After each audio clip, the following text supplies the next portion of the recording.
So let me get this straight, Captain Jane Harper said, pinching the bridge of her nose. You traveled across the galaxy to offer us slavery? The alien diplomat, a towering mass of tentacles and eye stalks, bobbed what Jane assumed was its head. Precisely, it said. Isn't it wonderful? Jane exchanged glances with her second-in-command, who was clearly fighting back laughter. She cleared her throat. And in exchange for becoming your slaves, we get peace? Eternal peace, the alien corrected enthusiastically. Its tentacles waved in what might have been excitement or indigestion.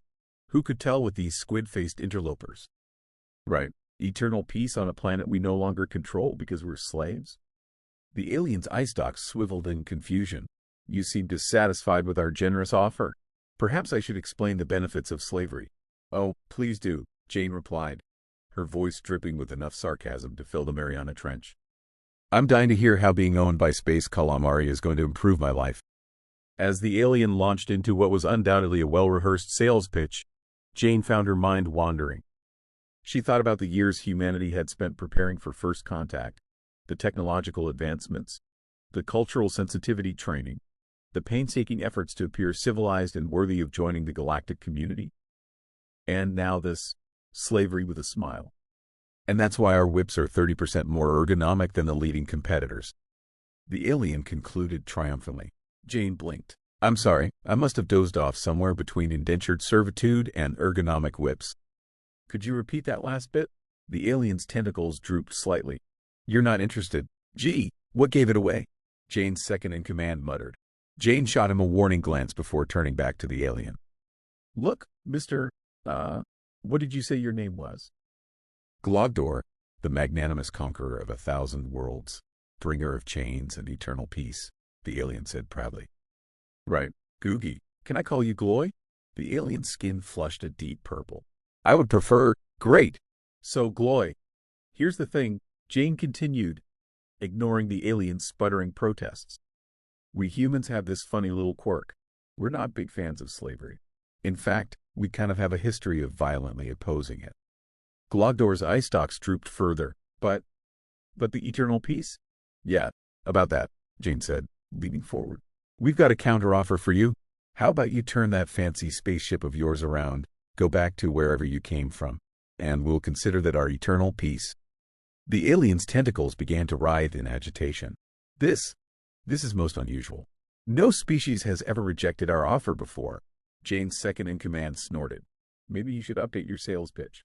Or, not try to enslave sentient beings. Glogdor's eye stalks swiveled rapidly between the two humans. But what about the benefits package? The dental plan? The company picnics? Hard pass, Jane said firmly.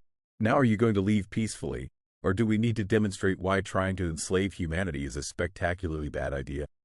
The alien deflated visibly, its tentacles drooping to the floor. I suppose we'll take our leave then. Our superiors will be most displeased. As Glogdor shuffled dejectedly toward the exit, Jane called out, Hey, Gloy. The alien turned, a glimmer of hope in its eye stalks. Next time you want to make first contact, try bringing a fruit basket instead of chains. Works wonders for interspecies relations. As the door closed behind the dejected alien, Jane turned to her second-in-command with a weary sigh. Well, that was something. He grinned. You handled it beautifully, Captain. Though I think you might have hurt poor Googie's feelings. Yeah, well, hurt feelings are better than enslaved planets, Jane retorted. Can you believe the audacity? Crossing the vastness of space just to offer us a job with really terrible benefits? To be fair, the dental plan did sound intriguing, he quipped.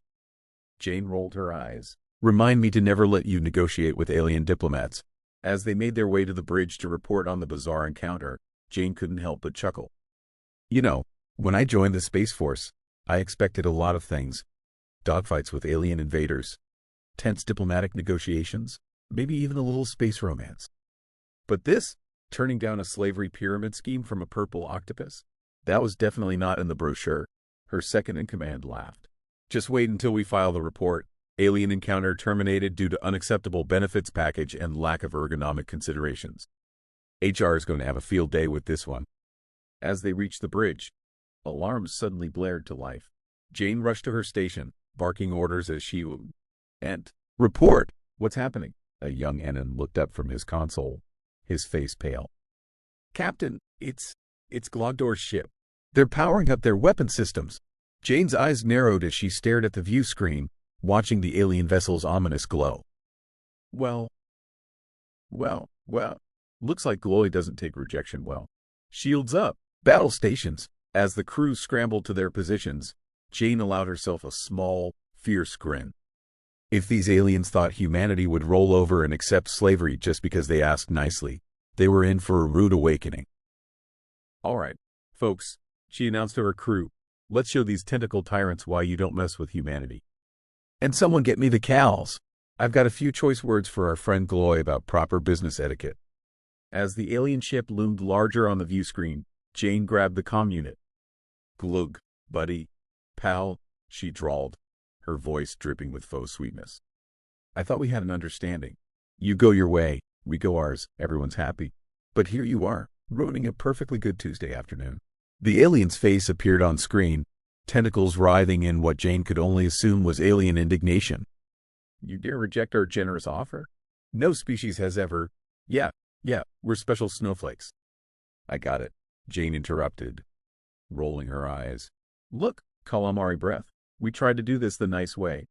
But if you want to dance, we'll dance. As if on cue, a barrage of energy blasts erupted from the alien vessel, slamming into the shields of Jane's ship. The bridge shuddered but held firm. Rude, Jane muttered before shouting. Return fire. Let's show these overgrown calamari rings what happens when you try to push humanity around. The human ship's weapons blazed to life in a dazzling display of destructive firepower that would have made the 4th of July jealous. The alien vessel rocked under the assault, its shields flickering. Captain, her tactical officer called out, their shields are down to 60%. Jane grinned. Well, what do you know? Looks like our primitive technology isn't so primitive after all. Hey, Gloy! On screen, Glogdor's eye stalks were swiveling wildly. This is impossible. Your species is barely out of its stellar cradle. Yeah, well, we grew up fast, Jane retorted.